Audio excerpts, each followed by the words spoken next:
ससुराल वालों,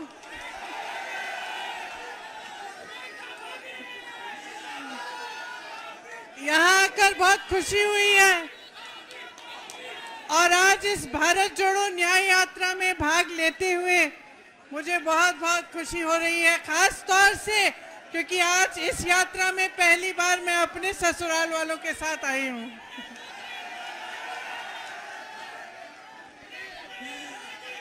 तो आपको याद होगा, बोलूं,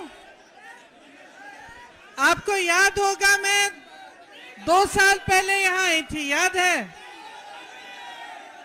बड़ी मीटिंग हुई थी, बोलने दो भाई। आपको याद होगा 22 में मैं यहाँ आई थी, मीटिंग हुई थी बड़ी। अरे भैया बात सुनने दो, सुनने दो। और रोड शो भी हुआ था। तो मैं आपसे पूछना चाहती हूँ कि तब से आज तक कुछ बदला है? उस समय चुनाव था विधानसभा का, आपने भाजपा को जिताया, योगी जी को जिताया, 2 साल और उनको मौका मिला है।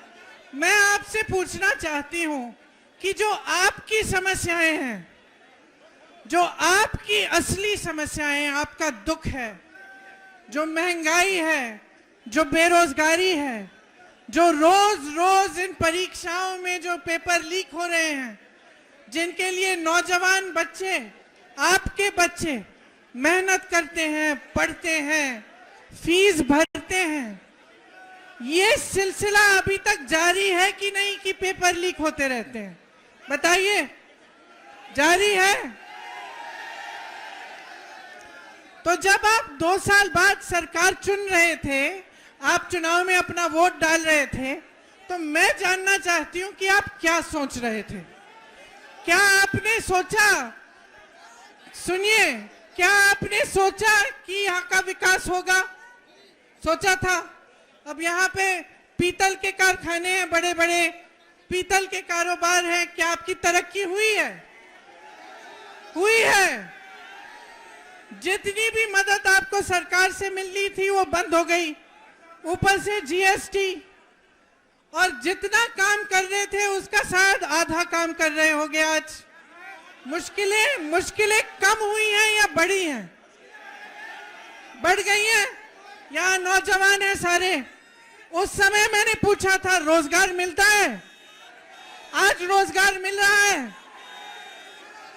तो ये जो मेहनत कर रहे हो, जो 4-4 बजे सुबह पुलिस में भर्ती होने के लिए दौड़ लगाते हो, तो सेना में भर्ती होने के लिए दौड़ लगाते हो, उसके बाद जब परीक्षा लिखते हो, उसके लिए फीस भरते हो, माँ बाप मेहनत करके ट्यूशन में भेजते हैं, ये सब करने के बावजूद क्या होता है? आपको मालूम है कि 28 लाख बच्चों ने, यूपी के 28 लाख बच्चों ने पुलिस का भर्ती का इम्तिहान दिया है। 28 लाख, सोचो, इसका मतलब है कि यूपी के लगभग हर गांव में से 4 या 5 नौजवानों ने ये परीक्षा दी। एक आशा थी, एक उम्मीद थी उनके मन में, ये नहीं कि मुफ्त में कुछ मिल रहा है। पढ़ के मेहनत करके वो चाहते थे अपनी परीक्षा में पास हो। क्या हुआ? पेपर लीक हो गया। अब जब मैं यहाँ आई थी 22 में, तो मैंने आपसे कहा था कि हमने एक घोषणा पत्र बनाया था, उसमें हमने एक पूरा प्लान बनाया था, एक पूरी योजना बनाई थी कि ये जो पेपर लीक बार बार होते हैं, इसको रोकने की क्या योजना हो सकती है। उसमें जॉब कैलेंडर था, उसमें यह था कि एक कमीशन बनेगा और जितना भी अन्याय हुआ है उसको ठीक करने का काम होगा। और जॉब कैलेंडर में हर जो भी डेट था, परीक्षा का डेट, नियुक्ति की डेट, सारी पहले से तय, और जो उससे इधर उधर होता उसके खिलाफ कार्रवाई होती। तो ये तो 2-3 मुद्दे हैं, पूरे 10 मुद्दों का हमने एक पूरा प्लान बनाया था। तो मैं आपसे एक सीधी सीधी बात कहना चाहती हूँ, देखो चुनाव फिर से आ रहा है कि नहीं? फिर से आपको अपना मत डालना पड़ेगा। अब आप खुद ही देख रहे हो, बार बार भाजपा की सरकार आ रही है, केंद्र में आ रही है, प्रदेश में आ रही है, आपकी बेरोजगारी बढ़ रही है, आपकी मुश्किलें बढ़ रही हैं। तब किसान आंदोलन कर रहे थे 2 साल पहले, आज किसान आंदोलन कर रहा है। तब सड़क पे बैठे थे ठंड में सर्दी में, आज बैठे हैं। तब उनकी सुनवाई नहीं थी, आज उनकी सुनवाई नहीं है। और इसी तरह से आप सोचिए, जब जब बुलडोजर चलता है इनका, तो किसके घरों पे चलता है?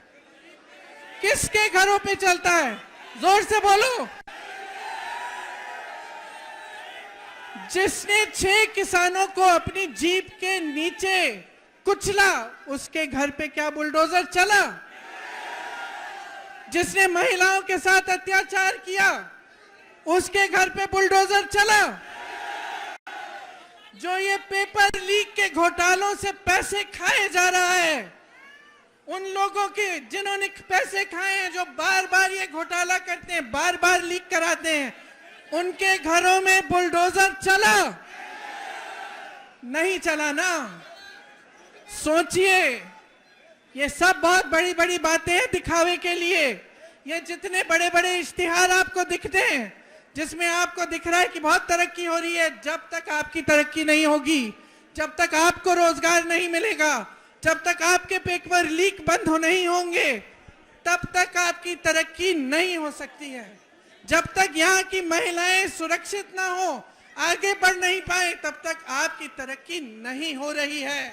तो मैं सिर्फ आपको, मैंने उस समय भी बोला और अभी भी बोल रही हूं, अपने अनुभव को देखो, अपने अनुभव को देखो कि भाई 5 सालों में, 10 सालों में मिला क्या है?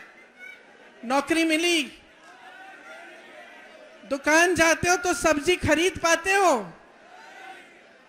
आपको मालूम है गन्ने का जो दाम है, जो आपको मिलना चाहिए सरकार से, वो हर साल, पिछले 7 सालों में हर साल सिर्फ मात्र 7 रुपए गन्ने का दाम बढ़ा है कि नहीं? 7 रुपए, ठीक है? तो मान लो 5 सालों में 35 रुपए बढ़ा होगा। और आप जब सब्जी खरीदने जाते हैं तो कितने बढ़ गए दाम? आलू मिलता है, प्याज मिलती है, टमाटर मिलता है। आप जाते हो 3 चीजों को लेने के लिए, घर आते हो 1 लेके। तो भाई देखो, जब तक आपको खुद समझ में नहीं आएगा, जब तक आप अपने अनुभव पर नहीं उतरोगे, तब तक कुछ नहीं बदलने वाला। हम चीखते चिल्लाते जाएंगे, कुछ नहीं बदलेगा। बदलाव तब आएगा जब आप अपनी परिस्थितियों को समझकर अपना वोट डालोगे, जब आप सवाल उठाओगे सरकार से कि मुझे सब्जी क्यों नहीं मिल रही है, इतनी महंगाई क्यों है, मेरा बच्चा पढ़ता है, मेहनत करता है, उसको नौकरी क्यों नहीं मिल रही है। जब तक ये सवाल आप नहीं उठाएंगे, जब तक इन परिस्थितियों को देखते हुए आप अपना वोट नहीं डालेंगे, तब तक आप इसी खाई में डूबे रहोगे।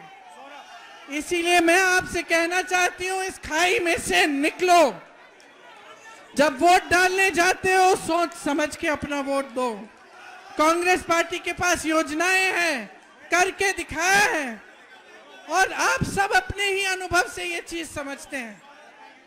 तो आज आपके बीच आकर मैं सिर्फ इतना कहूंगी कि जो भी वोट आप डालने जा रहे हो, बड़ी बड़ी बातों पे मत डालो, जो ऊपरी दिखावा है उस पे मत डालो।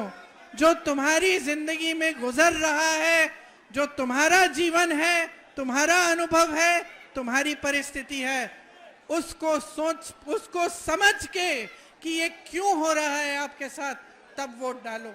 ये न्याय यात्रा है।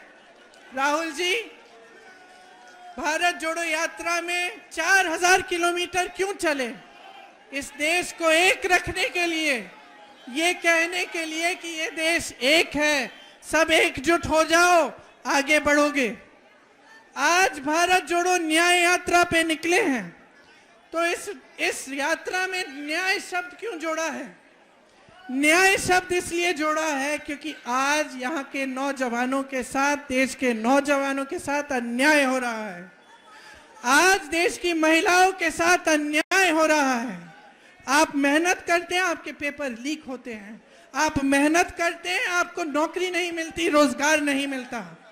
आप मेहनत करते हैं, महंगाई का सामना करते हैं, किसानों का जो बकाया होता है वो नहीं मिलता, किसानों के कर्ज माफ नहीं होते, बड़े बड़े उद्योगपतियों के होते हैं। तो देखिए, मैं फिर से आग्रह करूंगी, आज आप इस यात्रा में जुड़ने आए हैं तो हमें देखने नहीं आए हैं, अपनी परिस्थिति को समझने आए हैं। और ये समझने आए हैं कि जब तक आप बदलाव नहीं लाओगे तब तक आपकी परिस्थिति बदलने वाली नहीं है। और मैंने बहुत लंबा बोल लिया, भैया भी बोलेंगे, एक बार जोर से बोलो, एक बार जोर से बोलो, राहुल गांधी, राहुल गांधी, राहुल गांधी।